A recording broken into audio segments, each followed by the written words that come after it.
What if I told you the biggest thing standing between you and success isn't your boss, your family, your past, your genes, or even the economy?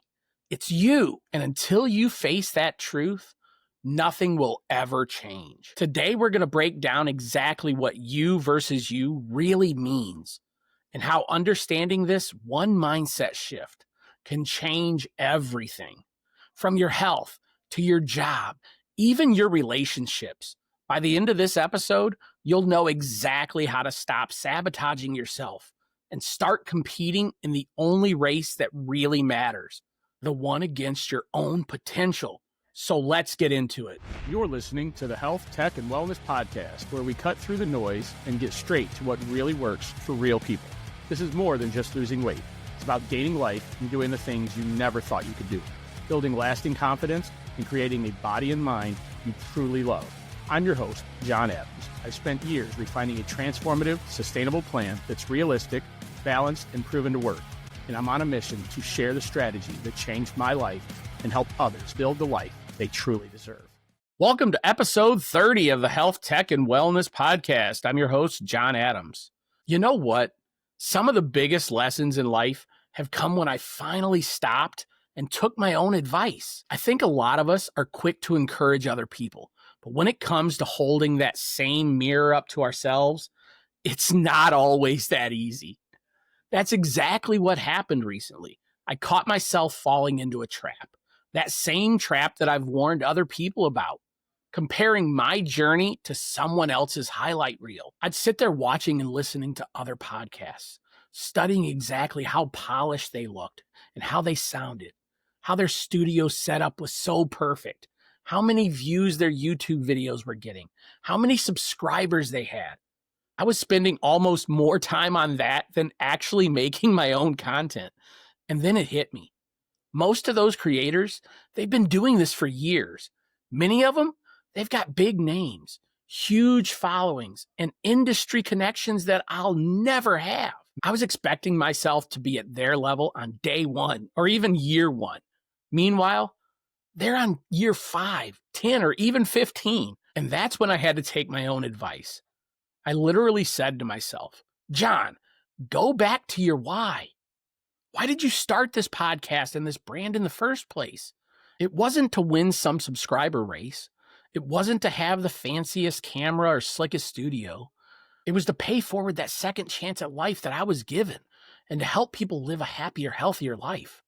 So I went back through some of the comment sections, real people saying, thank you, I needed this episode.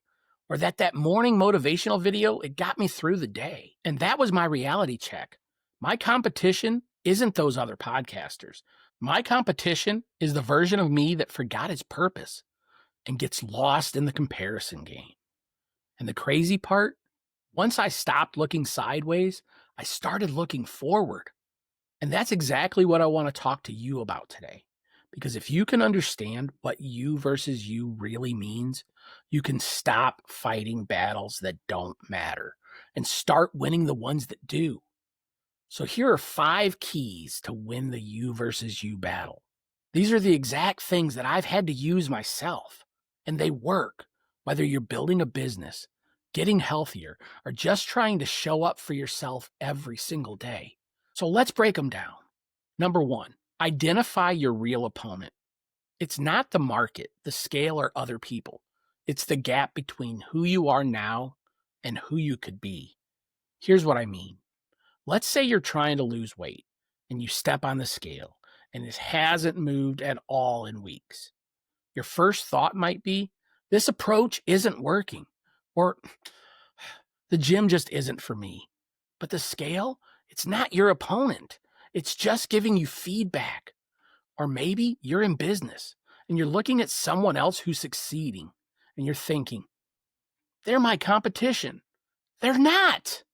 They're running their own race with their own starting line and their own issues, their own setbacks, their own advantages. The real opponent, it's the part of you that hits snooze instead of getting up for that morning walk.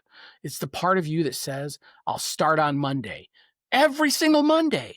It's the version of you that already knows what to do, but talks yourself out of doing it. Once you see that, it changes the game because you stop trying to beat other people and you start trying to beat yesterday's version of yourself. Number 2, audit your excuses. Every excuse that you make is really just a negotiation to stay the same. And here's the thing, excuses aren't always loud and obvious. Sometimes they sound pretty reasonable in the moment. I'm too tired. It's been a long day. I'll get to it tomorrow. It's those little quiet negotiations that stack up and steal your progress. For me, one of my big ones used to be, I'll work on the podcast after I get everything else done. But guess what? Everything else never ends. Life doesn't stop. There's always another task, another email, another project around the house, another reason just to push it to tomorrow.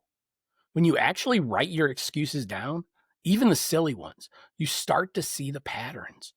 You realize most of them are just you trying to give yourself permission to delay the hard work.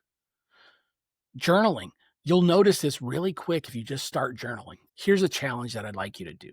The next time that you hear yourself make an excuse, pause and ask, would the future version of me thank me for this choice? If the answer is no, then you already know what to do. Number 3, measure against your yesterday, not someone else's today. Competition can be a great motivator, but it can also keep us stuck.